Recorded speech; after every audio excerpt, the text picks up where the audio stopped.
सरोजेंद्र सनातनी में सभी सुधी भक्तजनों का स्वागत है।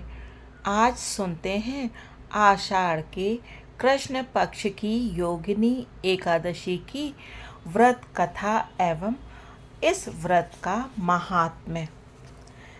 भगवान श्री कृष्ण से युधिष्ठिर जी ने पूछा, वासुदेव, आषाढ़ के कृष्ण पक्ष में जो एकादशी होती है उसका क्या नाम है?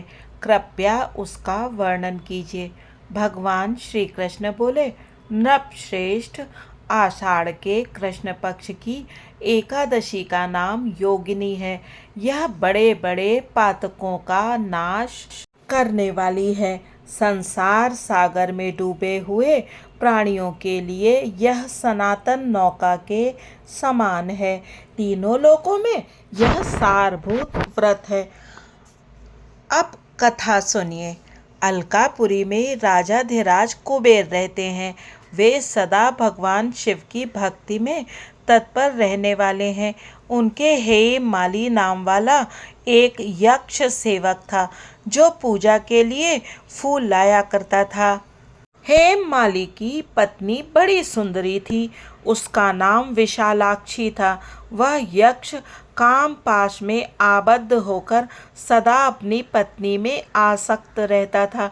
एक दिन की बात है, हेम माली मानसरोवर से फूल लाकर अपने घर में ही ठहर गया और पत्नी के प्रेम का रसास्वादन करने लगा।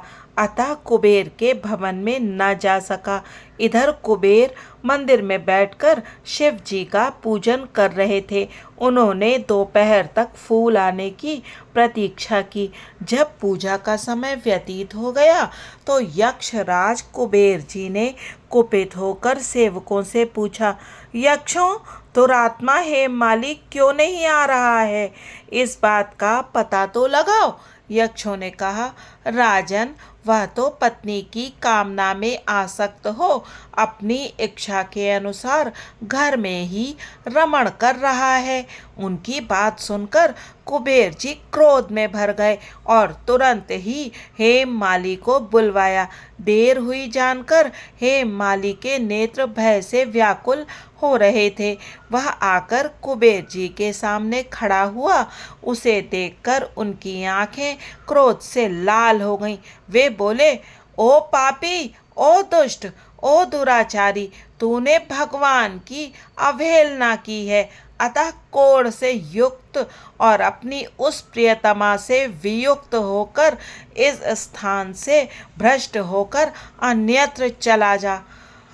कुबेर जी के ऐसा कहने पर वह उस स्थान से नीचे गिर गया। उस समय उसके हृदय में महान दुख और वेदना हो रही थी। कोड़ों से सारा शरीर पीड़ित था, परंतु शिव पूजा के प्रभाव से उसकी स्मरण शक्ति लुप्त नहीं होती थी। पातक से दबा होने पर भी वह अपने पूर्व कर्म को याद रखता था। तदंतर इधर उधर घूमता हुआ वह पर्वतों में श्रेष्ठ मेरुगिरी के शिखर पर गया। वहां उसे तपस्या के पुंज मुनिवर मार्कंडेय जी का दर्शन हुआ। पाप कर्मा यक्ष ने दूर से ही मुनि के चरणों में प्रणाम किया। मुनिवर मार्कंडेय जी ने उसे भय से कांपते देख परोपकार की इच्छा से निकट बुलाकर कहा, तुझे कोढ़ के रोग ने कैसे दबा लिया? तू क्यों इतना अधिक निंदनीय जान पड़ता है? यक्ष बोला, मुने, मैं कुबेर जी का अनुचर हूँ। मेरा नाम हेम माली है। मैं प्रतिदिन मानसरोवर से फूल ले आकर शिव पूजा के समय कुबेर जी को दिया करता था। एक दिन पत्नी सहवास के सुख में फंस जाने के कारण मुझे समय का ज्ञान ही नहीं रहा। अतः राजाधिराज कुबेर जी ने कुपित होकर मुझे श्राप दे दिया, जिससे मैं क्रोध से आक्रांत होकर अपनी प्रियतमा से बिछुड़ गया। मुनिश्रेष्ठ, इस समय किसी शुभ कर्म के प्रभाव से मैं आपके निकट आ पहुंचा हूँ। संतों का चित्त स्वभावतः परोपकार में लगा रहता है। यह जानकर मुझ अपराधी को कर्तव्य का उपदेश दीजिए। तब मार्कंडेय जी ने कहा, तुमने यहाँ सच्ची बात कही है और असत्य भाषण नहीं किया है, इसीलिए मैं तुम्हें कल्याणप्रद व्रत का उपदेश करता हूँ। तुम आषाढ़ के कृष्ण पक्ष में योगिनी एकादशी का व्रत करो। इस व्रत के पुण्य से तुम्हारा कोढ़ निश्चय ही दूर हो जाएगा। भगवान श्री कृष्ण कहते हैं, ऋषि के ये वचन सुनकर हे माली दंड की भांति मुनि के चरणों में पड़ गया। मुनि ने उसे उठाया, इससे उसको बड़ा हर्ष हुआ। मार्कंडेय जी के उपदेश से उसने योगिनी एकादशी का व्रत किया, जिससे उसके शरीर की कोढ़ दूर हो गई। मुनि के कथनानुसार उस उत्तम व्रत का अनुष्ठान करने पर वह पूर्ण सुखी हो गया। नृपश्रेष्ठ, यह योगिनी का व्रत ऐसा ही बताया गया है।